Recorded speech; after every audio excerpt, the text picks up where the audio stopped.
Dharmapriya financing company private limited. LDF സർക്കാർ ചെയ്തത് മുഴുവനും പബ്ലിക് ഇൻട്രസ്റ്റഡ് പരസ്യങ്ങളെന്ന് മുൻ MLA M. ഹംസ. സർക്കാരുകൾ PRD വഴി പരസ്യം ചെയ്യുന്നത് സ്വാഭാവികമാണ് എന്നും ജനങ്ങൾക്ക് വേണ്ടി സർക്കാർ നടപ്പിലാക്കിയ പദ്ധതികൾ ജനങ്ങളിലേക്ക് എത്തിക്കുകയാണ് ഇതിന്റെ ലക്ഷ്യമെന്നും മുൻ MLA M. ഹംസ പൊളിറ്റിക്കൽ ഇൻട്രസ്റ്റിന് വേണ്ടി പരസ്യം ഉപയോഗിച്ചിട്ടില്ല എന്നും അദ്ദേഹം വ്യക്തമാക്കി. 24 മണിക്കൂറും ചുരുങ്ങിയ ചെലവിൽ വൈദ്യുതി കിട്ടി വ്യവസായങ്ങൾ പ്രവർത്തിക്കാൻ പറ്റുന്ന സ്റ്റേറ്റ് കേരളമാണ്. ഗുണ്ടാപിരിവില്ലാതെ മറ്റൊരു കോഴപ്പണവും കൊടുക്കാതെ വ്യവസായങ്ങൾ നടത്താൻ പറ്റുന്ന സ്റ്റേറ്റ് കേരളമാണ് എന്ന രീതിയിലെല്ലാമുള്ള പ്രചരണം നടത്തിയാൽ ലോകത്തിൻ്റെ നാനാ കോണുകളിൽ നിന്നും പണം ഇങ്ങോട്ടേക്ക് ഒഴുകും.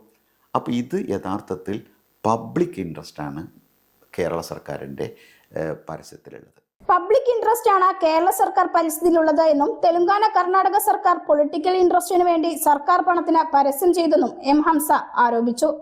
തെലങ്കാന ഗവൺമെൻറ് പരസ്യം ഇവിടെ വന്നു. തെലങ്കാന ഭരിക്കുന്നത് ആരാ? കോൺഗ്രസ്സാണ്.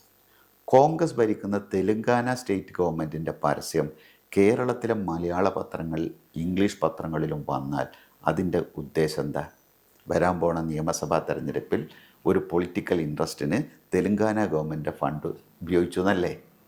കർണാടക ഗവൺമെൻറ്റിൻ്റെ പരസ്യം മലയാളത്തിൽ കേരളത്തിലെ പത്രങ്ങളിൽ വരുന്നു. പൊളിറ്റിക്കൽ ഇൻട്രസ്റ്റിന് കർണാടക ഗവൺമെൻറ് ഫണ്ട് ഉപയോഗിച്ചു എന്നല്ലേ? നമ്മളെന്താ ചെയ്തത്? നമ്മൾ കേരളത്തിലെ സർക്കാരിന് നടപ്പാക്കുന്ന വികസന പദ്ധതികൾ കേരളത്തിലെ ജനങ്ങളെ മനസ്സിലാക്കി കൊടുക്കാൻ വേണ്ടി പരസ്യം ഉപയോഗിച്ചു. അപ്പം നമ്മുടേത് എന്താണ്? കേരള ഗവൺമെൻറ്റിൻ്റെ പരസ്യത്തിൻ്റെ ലക്ഷ്യം പബ്ലിക് ഇൻട്രസ്റ്റ്.